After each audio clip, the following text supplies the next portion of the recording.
Y con la convicción de que el tiempo de Dios es perfecto, señoras y señores, muy buenos días, sean bienvenidos a la emisión matutina de Latina Informativa. Yo soy Jesús Manuel Mendoza y en nombre del grupo Latina Medios estaré presentando ante ustedes la siguiente hora de informaciones. A su disposición nuestras redes sociales, @Latina TV, @Latina Info en la plataforma X y mi cuenta personal de Instagram. @Jesús Mendoza TV. Gracias como siempre por su sintonía y por su compañía. Recuerde, los buenos somos más y que si confiamos en Dios vamos a actuar siempre desde el corazón con la verdad y siguiendo, por supuesto, los designios de nuestro Señor Jesucristo, de la mano de nuestra excelsa Madre, la Divina Pastora. Antes de iniciar nuestra emisión del día de hoy, pues desear un feliz cumpleaños a nuestra coordinadora de prensa, la licenciada Virginia Villegas, gran compromiso en el equipo del grupo Latina Medios desde hace varios años, excelente profesional y pues que sea Dios siempre quien derrame sobre ti miles de bendiciones y que continuemos pues presentando información responsable. Feliz cumpleaños a la licenciada Virginia Villegas. De inmediato damos inicio entonces a nuestra emisión del día de hoy. Voy a conversar con un buen amigo de la casa con quien pues podemos pasearnos por diferentes temas en nuestro país, diputado a la Asamblea Nacional, Carlos Julio Rodríguez Rabán. Bienvenido a Latina Informativo, un gusto y un placer. Muchas gracias, Jesús Mendoza. Gracias por la invitación al programa y bueno, como siempre, amigo de la casa y un gran saludo a Pedro Isacura, a todo el equipo de Latina y por supuesto ustedes siempre dispuestos a esta actividad, pero no a título personal, sino que damos información a nuestro pueblo y esa es la tarea que tienen los medios, informar, entretener y educar, y creo que Latina la cumple a cabalidad. Por eso lo menciono de esa manera, nos podemos pasear por diferentes temas, creo que pues, de todos los temas, tanto políticos, sociales, económicos de nuestro país, podemos hablar de deporte, podemos hablar de todo lo que es el entretenimiento, con usted siempre podemos pasearnos por diferentes temas. Vamos a hablar entonces en esta oportunidad, iniciando por todo lo que es la situación política de nuestro país en los últimos meses, pues todo lo que fue el tema de las elecciones primarias por parte de la oposición. Hay una candidata vencedora inhabilitada, pues se proclamó todo esto en relación a este tema y pues desde el gobierno nacional se desconoce esta elección primaria de la oposición. ¿Cómo se ha tratado este tema en la Asamblea Nacional? Primero en la Asamblea no se ha tocado el tema, pero el gobierno nacional no es que desconoce, Jesús. Es que tú no puedes engañar a un pueblo. Si está inhabilitada de acuerdo a las leyes venezolanas, que eso está pautado o plasmado en la ley de la Contraloría General de la República y Sistema Nacional de Control Fiscal. Pero es una inhabilitación para cargos públicos. ¿Y qué es la presidencia de la República? Un cargo público. Ahora, ellos pueden hacer sus elecciones. ¿Por qué no lo hicieron con el Consejo Nacional Electoral, que es un poder electoral de acuerdo a la Constitución del año 99? Bueno, precisamente porque esto yo creo que se veía que iba a suceder. A lo mejor eso era previsto.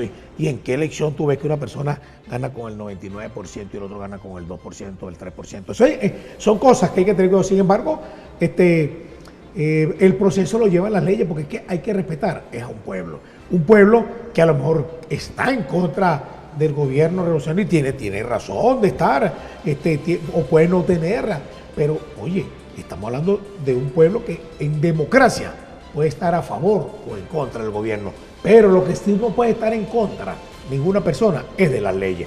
Por eso, bueno, lo conversábamos antes de iniciar, hay que hablarle al pueblo siempre con la verdad. Exacto. Era lo que tras cámaras hablábamos de esto, hablarle al pueblo siempre con la verdad.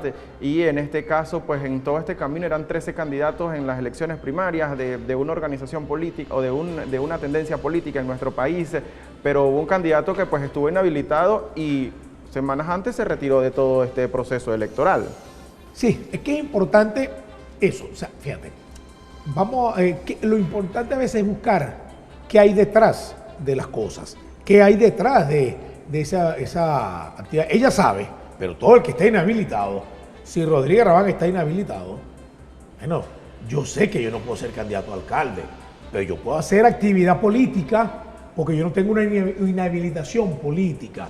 Yo puedo ir a votar, yo voy a la actividad que corresponda, yo llamo al voto, pero yo no me puedo inscribir. En el momento que yo vaya y me inscriba ante el CNE, cuando digan Carlos Julio Rodríguez Rabán y vean mi cédula, no me van a aceptar la inscripción. Entonces, vamos a engañar a un pueblo. ¿Por qué yo voy a ir entonces a decir que quiero ser concejal al Estado Lara o ser nuevamente candidato a la Asamblea Nacional si estoy inhabilitado? Entonces, a un pueblo hay que respetarlo, a un pueblo hay que entenderlo, a un pueblo hay que marchar con él. Y lo que usted decía, tras cámara y antes de iniciar este programa, yo creo que una de las cosas que tiene tanta credibilidad tu programa es que es eso.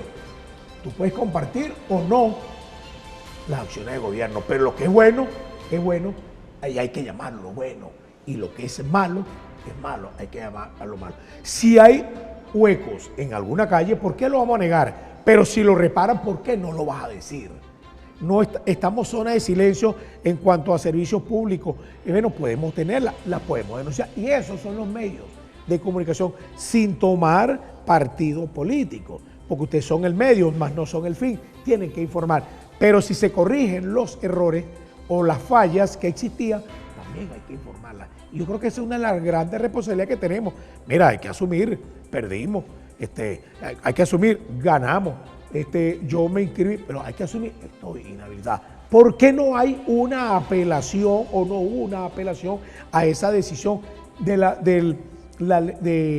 la inhabilitación? Porque esa es una ley que está facultado al Contralor General de la República. Bueno, tú puedes solicitar. Y es una ley que no fue aprobada por la mayoría, fue aprobada por unanimidad. Entonces, no es decir que si está inhabilitada o no. Si está inhabilitada, tiene que haber una apelación y las apelaciones son legales, están dentro del marco del derecho y se puede hacer. Entonces yo creo que no estando de acuerdo con usted cuando dice el gobierno, o sea, no, es que el gobierno no está de acuerdo, es que el gobierno no puede apoyar que se engañe a un pueblo. Que si fueron 100, que si fueron 200, que si fueron 1000, que no sé el número, pero no podemos engañar a un pueblo. Decir que son unas elecciones y no se cumple con las elecciones. ¿Y quién es el resto? No tenemos un poder electoral que presta apoyo para las elecciones, para todas las elecciones, no solo el presidente, también, porque aquí mismo en el Estado Lara, cuando se iba a cambiar el nombre de la parroquia, que para ese momento Juan de Villegas, hoy Guerrerana Soto, se utilizó el Consejo Nacional Electoral, hubo una campaña, habían 2 o 3 propuestas, bueno, ganó Guerrerana Soto y ese fue el nombre que se le puso, pero fue con el CNE. Ahora en el CNE podemos decir quiénes votaron, quiénes no votaron, de tantos habitantes fueron tales, cuáles son las mesas, dónde quedaban las mesas, es decir, todo un proceso electoral. Personas que estaban de acuerdo, que no estaban de acuerdo, reclamaron, hubo las reuniones antes. Entonces, yo creo que eso hay que aclararlo al pueblo de Venezuela, que no es que el gobierno, porque por ahí pueden decir lo que consideren prudente y tienen el derecho de expresarlo, pero hay que demostrarlo. Entonces, no puede hablar de una elección y para qué esa primaria, para después ser el candidato a la presidencia por un sector de la oposición, bueno, es válido. Y vamos a ir con una persona que está inhabilitada, la vamos a inscribir en el Consejo Nacional Electoral. ¿Cree que es lógico? ¿Será por esto que no se, pues cuando ya el CNE decide prestar el apoyo a estas elecciones, será por esta situación que no se aceptó este apoyo y el cambio de fecha para el mes de noviembre? Creo que les habían propuesto domingo 19 de noviembre, dijeron que no iban a mover la fecha. Bueno, hay unos tiempos que el CNE lo requiere, aparte de eso, el Consejo Nacional Electoral es autónomo en sus decisiones, pero tiene un cronograma, porque ellos tienen un cronograma de cuándo van a hacer el simulacro, cuándo van a repartir el material, cuándo van a formar los testigos, cuándo van a acreditarlo, es decir, toda una estructura. Nosotros estamos, yo formo parte junto a nuestro capitán Diosdado Cabello de los testigos electorales. Y los testigos electorales tenemos un proceso de formación, un proceso de acreditación y lleva un tiempo. Entonces, tal vez no es cuando el CNE decide, es que es también cuando fue la solicitud. ¿Habrán dado los tiempos? Pero no antes de que se cambiara esta junta directiva del CNE ya se había hecho esta solicitud. Se cambian los rectores o bueno, renuncian los rectores del CNE por alguna situación o por otra y pues la misma Comisión Nacional de Primaria decide, bueno, este proceso lo vamos a hacer desde nosotros, desde nuestros medios. Luego, ya faltando poco, el CNE nuevamente les dice sí los vamos a apoyar. Entonces fue una decisión o una solicitud que se hizo en algún momento, no se dio y ellos continuaron con su proceso. Bueno, pero está bien, si lo hicieron internamente, tú lo puedes hacer sin el Consejo Nacional Electoral. Lo puedes hacer, pero tienes que cumplir unas normas. O sea, hay que cumplir unas normas porque, ¿qué sucede? Yo diría, como hay personas que están inhabilitadas, bueno, vamos entonces con el Consejo Nacional Electoral no lo podía hacer en la fecha que estaba o en cualquier fecha, porque no lo acepta. El Consejo Nacional Electoral no lo va a aceptar una persona inhabilitada, no políticamente. Repito, la inhabilitación no es política. Como te dije, y el liderazgo tampoco se inhabilita. Al general Rodríguez Rabat no le podemos inhabilitar su liderazgo y a ninguna persona. Tampoco, puede haber una sentencia de un tribunal que me inhabilite políticamente, pero por unas gestiones en mis cargos puedo tener una prohibición, una inhabilitación para ocupar cargos públicos. Pero si yo estoy inhabilitado para ocupar cargos públicos, yo puedo seguir con el partido, puedo seguir haciendo campaña política, puedo ir a votar, puedo llamar al voto. Lo que no puedo es ser candidato. ¿Por qué? Si soy candidato, hay la posibilidad que sea electo. Y si soy electo, es un cargo público. Entonces, la presidencia es un cargo público. Un cargo público y que hay una realidad también que se ha venido planteando desde hace algunos meses algunos años con todo el tema de la inhabilitación política. Vamos a cumplir a esta hora con una pausa comercial. Al regresar vamos a hablar de todo lo que también es este proceso del referéndum en relación al tema del Esequibo, pero también en lo que es en las relaciones Venezuela-Colombia. Cuando son las 8:51 de la mañana, cumplimos con nuestros anunciantes y en breve continuaremos con más.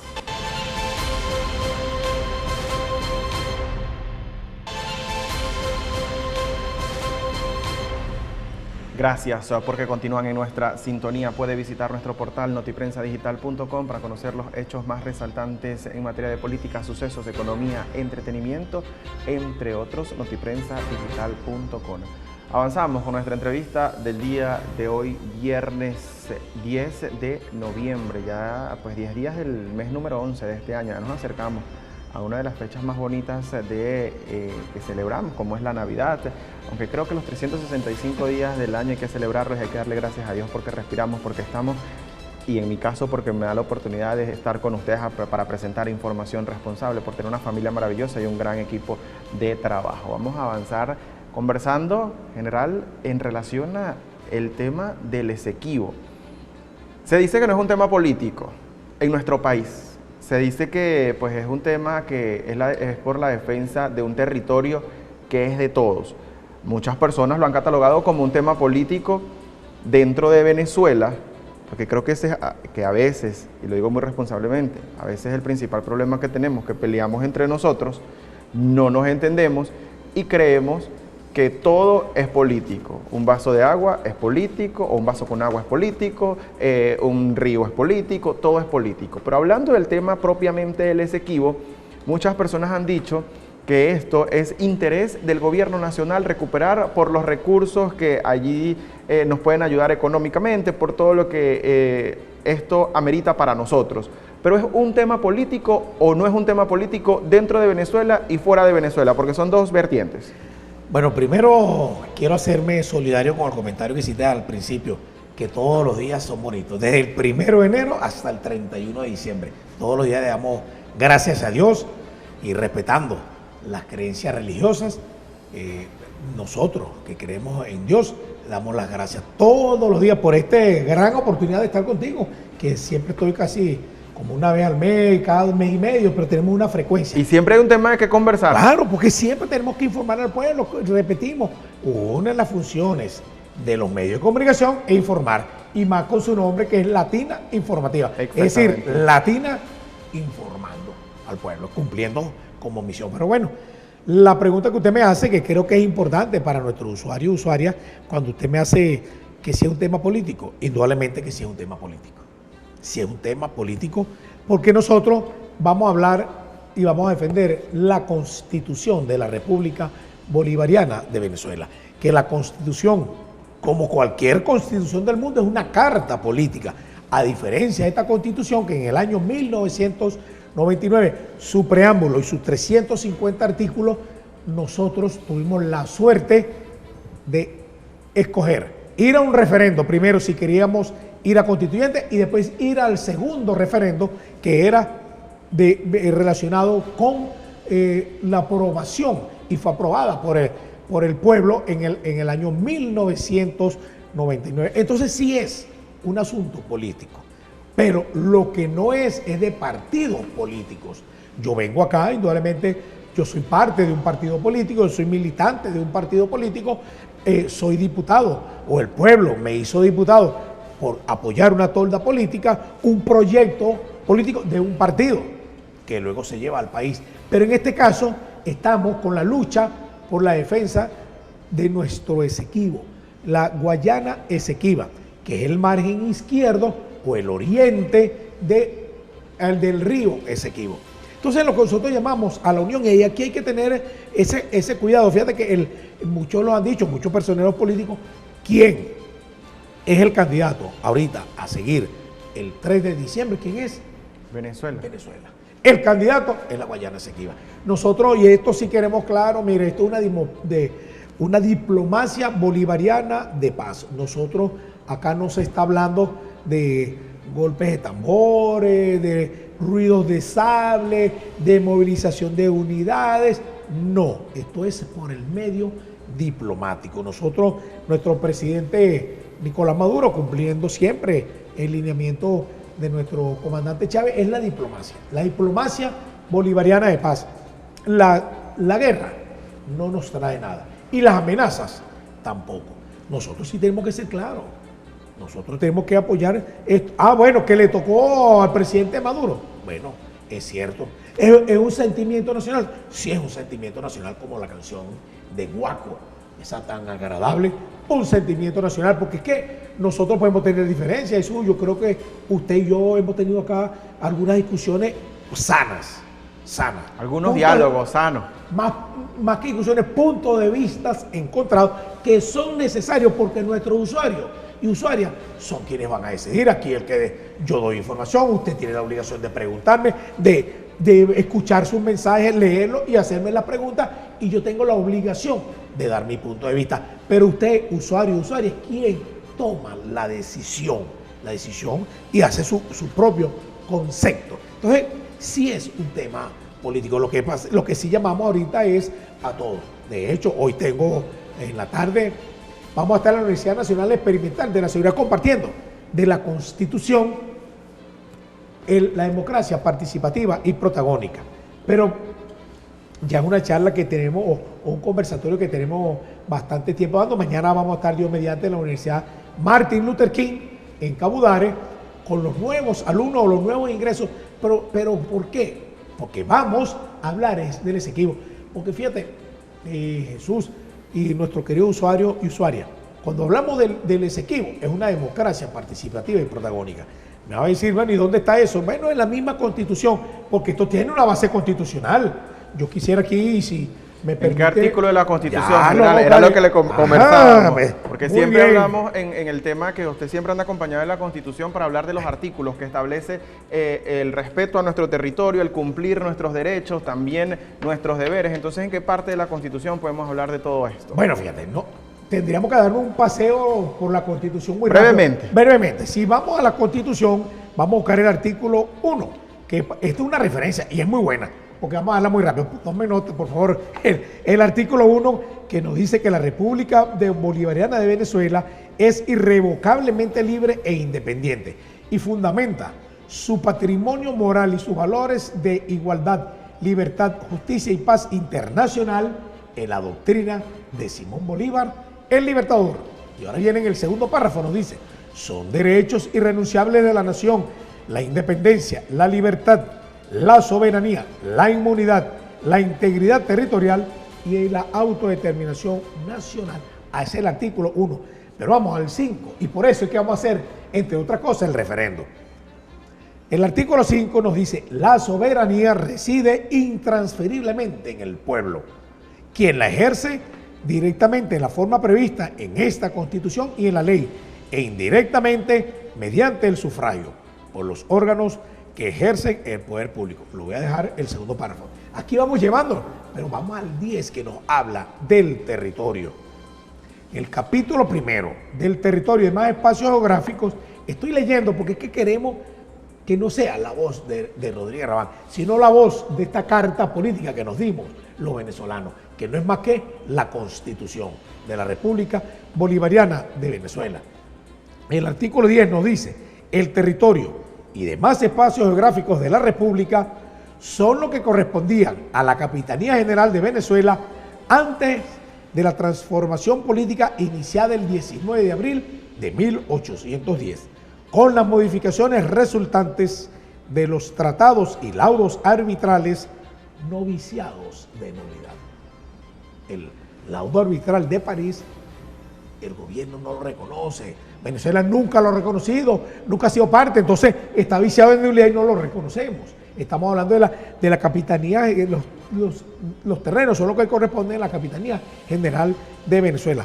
Como usted me preguntó, que la base constitucional, ahora, eso es para defender, es solo parte, para el referendo, porque tenemos que tener una base constitucional para hacer el referendo. El artículo 70 de la Constitución, voy a leer una parte, nos dice, sección primera de los derechos políticos, artículo 70, son medios de participación y protagonismo del pueblo en ejercicio de su soberanía en lo político, o sea que sí es una actividad política, la elección de cargos públicos. Y el segundo, el referendo. Lo voy a dejar hasta aquí, porque ya sabemos que el referendo es un medio de participación y protagonismo del pueblo, pero en ejercicio de su soberanía.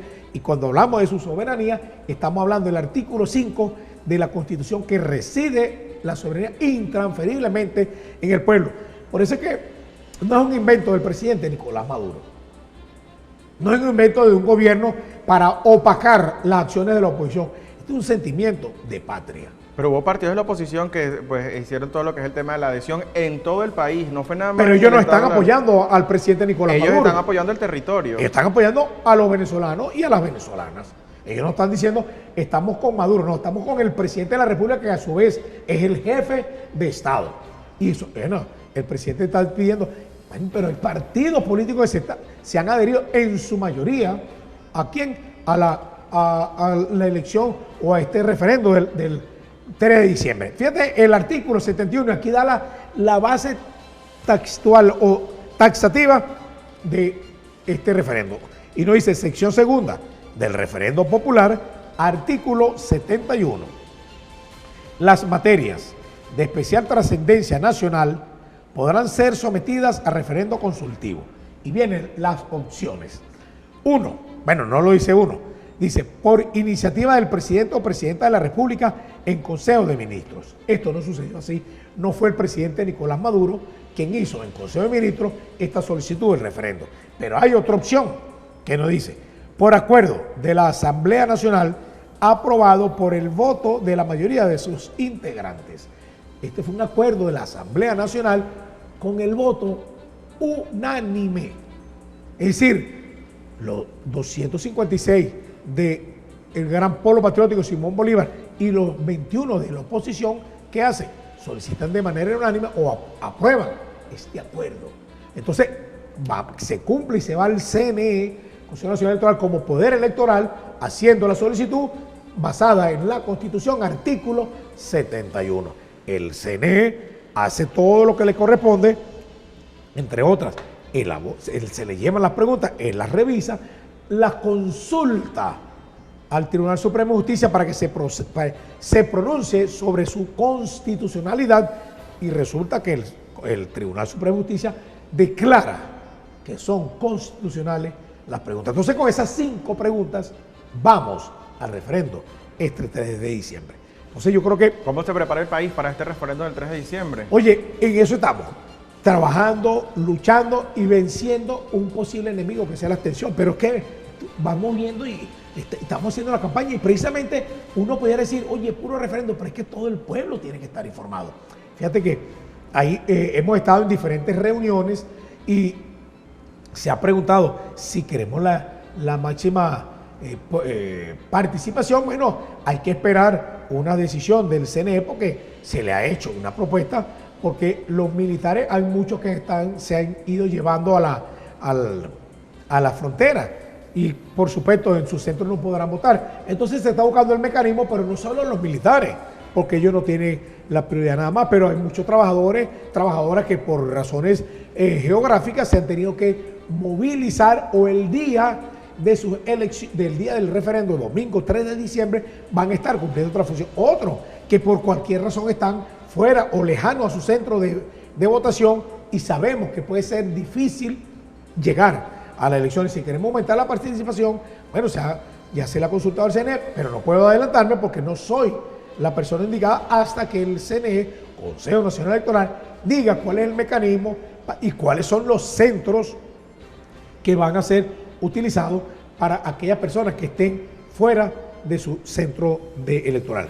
Entonces, porque se tiene el registro, el último que se usó que fue el del 2021. Ahorita se abrirá el registro para las elecciones del año que viene, el 2024, que son las elecciones presidenciales. Y que es un registro electoral donde más de 20 millones de venezolanos están convocados a participar en este proceso del próximo 3 de diciembre. Vamos a cumplir nuevamente con una pausa comercial, por eso es que le comenté comenzando en nuestra entrevista. Con usted podemos hablar diferentes temas. En el siguiente segmento vamos a hablar de todo lo que es el tema económico de nuestro país, las relaciones entre Venezuela y Colombia también. Es muy importante todo este trabajo que se ha venido haciendo desde hace aproximadamente un año con las relaciones entre estos países hermanos. Pausa comercial y en breve continuamos con más.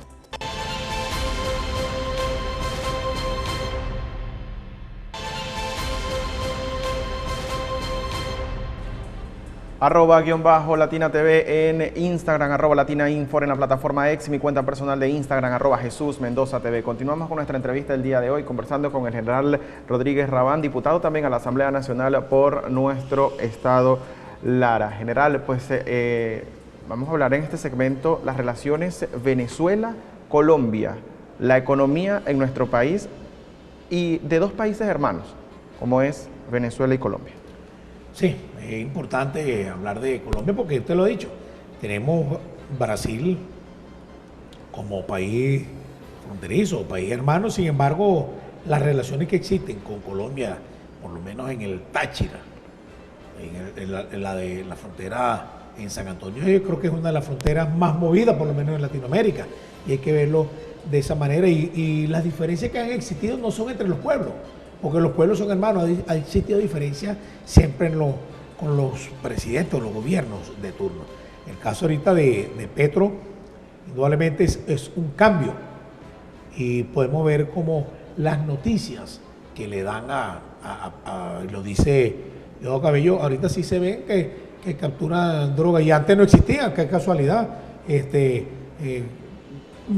gobierno ha tenido buenas relaciones con Venezuela, ya se están reactivando todo lo que son las relaciones diplomáticas, todos los convenios, los PAS, los cruces de las diferentes fronteras en nuestro país. Se van a ir un proceso de integración con el debido respeto y por supuesto cumpliendo todos los lineamientos que tienen que ser en cuanto a impuestos, en cuanto a tributos que tengan que pagar algunas mercancías para ingresar a los diferentes países, ya sea los que proceden de Colombia o los que de Venezuela van hacia Colombia. Nosotros no estamos acá en contra de todas esas relaciones porque son sumamente necesarias. Sin embargo, hay que tener cuidado siempre el contrabando. El contrabando jamás mejora. Que todavía se denuncia que existe, sí, pese a todo el trabajo que se ha hecho tanto del gobierno venezolano como del gobierno colombiano, pero aún pues ya más de un año de estas relaciones entre Venezuela y Colombia, pues todavía se denuncia el contrabando. El contrabando jamás beneficia a la comunidad. Siempre va a beneficiar a un grupo pequeño, por supuesto, el que vende allá y el que vende acá. Pero ¿dónde van los productos? ¿Dónde van las riquezas? ¿Dónde están los reclamos? Siempre tiene que ser una situación clandestina. Bueno, entonces vamos a buscar todo lo que corresponda en las tributaciones, en los diferentes aranceles, precisamente para esto, para cumplir con tranquilidad y acabar las restricciones que existen en los diferentes países. Bueno, llegar a acuerdos y cumplirlo. Yo creo que esa es la mejor forma de trabajar en nuestro pueblo, en Venezuela y en Colombia, porque indudablemente estamos en Barquisimeto y a lo mejor uno ve a Colombia muy lejos, pero si estuviéramos en el Táchira no dijéramos lo mismo, pero si estamos en San Antonio, muchos productos de Colombia están en Venezuela, muchos productos venezolanos van hacia Colombia. Nosotros queremos que todo pase por los métodos legales para que sean productos de las estadísticas correspondientes, cumplan con todos los impuestos, igual que las personas que vayan por los métodos legales con su respectivo pasaporte, que entren donde le corresponda ingresar y que seamos, la verdad, que se hermane los países. Y, lamentablemente, con el gobierno anterior no podíamos tener relaciones porque era un aliado de los Estados Unidos. El presidente actual no lo es, el presidente Petro, y bueno, y por eso también le están haciendo la vida no tan fácil al presidente Petro, porque es una alianza entonces entre Venezuela y Colombia, pero una alianza para el bien, porque estos son gobiernos que se preocupan por el pueblo, donde lo más importante no es la economía es necesaria, sí, pero al servicio de la humanidad, la economía al servicio de los ciudadanos y ciudadanas, los venezolanos y venezolanas, y en el caso del vecino, de los colombianos y colombianas, no una economía que beneficie a unos grupos pequeños, una economía basada en un Banco Mundial, el Fondo Monetario Internacional, que son nuevas o formas diferentes de coloniaje, pero económico. Lo dice el representante de la Cámara Venezolana Colombiana, Luis Alberto Rusián. Quizás las relaciones diplomáticas y económicas entre Venezuela y Colombia avanzan paso a paso, unas más rápido, otras un poco más lento. Falta todavía por hacer, pero están avanzando las relaciones para el beneficio de ambos países. Es indudable.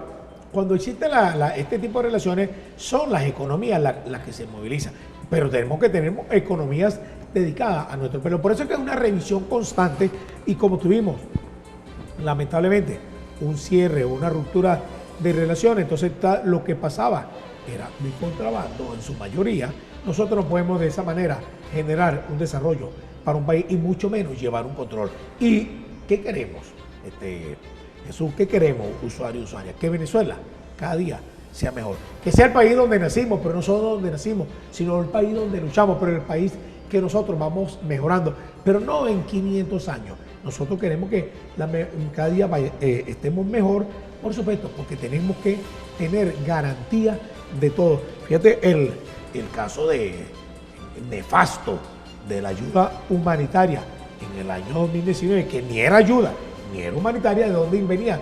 Por Colombia. Entonces, ¿puede un país prestarse para una invasión a otro? A un país que somos hermanos, un país que nos une en tradiciones, nos une nexo de amistad, porque ¿cuántos colombianos hay acá? ¿Y cuántos venezolanos hay en Colombia? ¿O cuántos hay que tienen y cuántas que tienen la doble nacionalidad?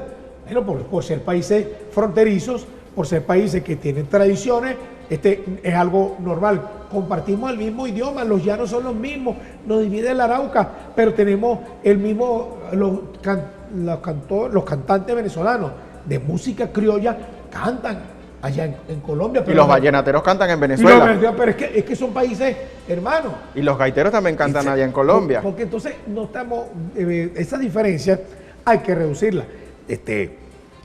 Parafraseando al poeta Arjona, que dice que las fronteras no deben existir, que uno debe tener un permiso del día que nace y debe terminar cuando uno fallezca. Es decir, que las fronteras no son para dividir, las fronteras son para unir los países. Y hay detalles entre las fronteras. A veces se olvida el final de Venezuela o el principio de Venezuela, que donde empieza Venezuela es en la frontera, también donde empieza Colombia. Y sucede, imagínate, en los estados. Si tú ves el límite de Portuguesa con Lara, hay detalles en los límites. Que si es mío el límite de Carabobo con Aragua, el túnel La Cabrera siempre ha sido una tragedia, porque es de un estado, es de otro, la responsabilidad compartida. Al final, quienes pasan por ese túnel son venezolanos y venezolanas.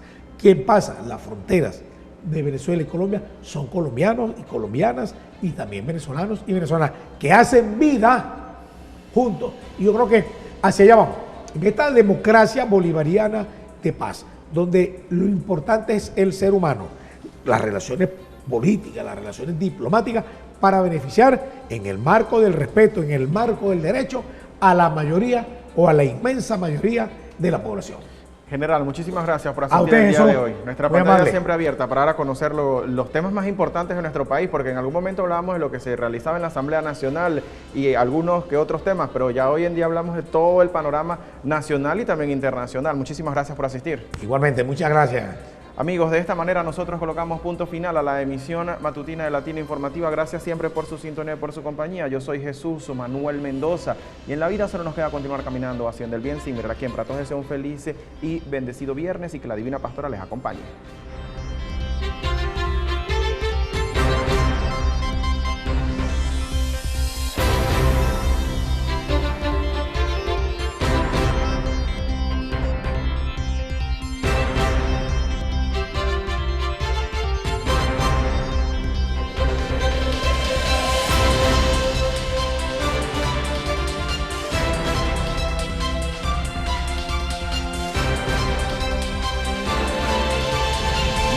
Informativa, emisión matutina, llegó en nombre de La Total, carrera 29 entre calles 48 y 49. Taller Henry 0424-597-3648. Contra este calor, lo máximo. Horario sumamente cómodo en la carrera 21 esquina calle 49, 0414-565-1892. Repuestos Pelusa, precios insuperables en nacionales e importados. En la Avenida Las Industrias, kilómetro 2, a 200 metros de la estación de servicio La Sierra, zona industrial 2, Barquisimeto. Contáctenos al 0424-512-3032 y al 0424-555-4712. Síguenos por Instagram, @dismelecbqto, tu opción confiable, porque tenemos disponibilidad inmediata en todos nuestros productos.